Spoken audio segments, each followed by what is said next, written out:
Arman Tsarukyan's path in the UFC has been anything but simple, even with all his success.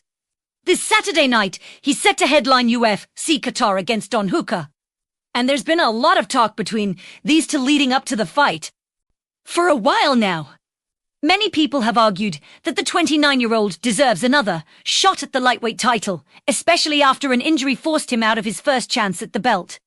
What's interesting is that even his opponent, Don Hooker, has publicly stated that he believes Tsarukyan is the best fighter in the entire lightweight division right now. Tsarukyan had already won a huge fight that was supposed to lock in his spot as the next title challenger, but even that victory came with its own share of drama. Let's rewind to UFC 300. Tsarukyan's fight against Charles Oliveira was a title eliminator, with the winner expected to face Islam Makhachev. After a hard-fought battle, Tsarukyan won by split decision. You'd think the next step would be simple, right? Well, not exactly. Just hours after his win, the UFC offered him a quick turnaround to fight Makhachev for the title on June 1st. Tsarukyan and his team had to turn it down. Why? A big reason was something that happened before he even stepped into the octagon against Oliveira. During his walkout, a fan made a gesture, and Tsarukyan reacted by throwing a punch at him. This led to the Nevada State Athletic Commission withholding 20% of his fight purse.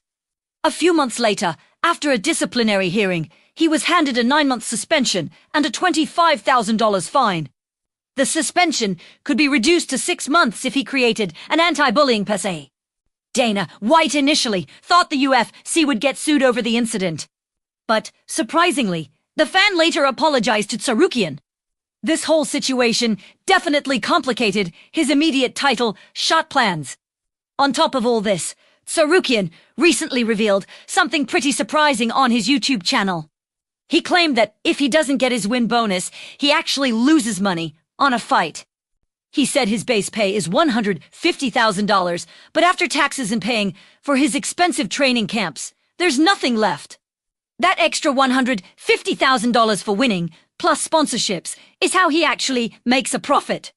Thankfully for him, he did win at UFC 300, so that big fine wasn't quite as devastating as it could have been.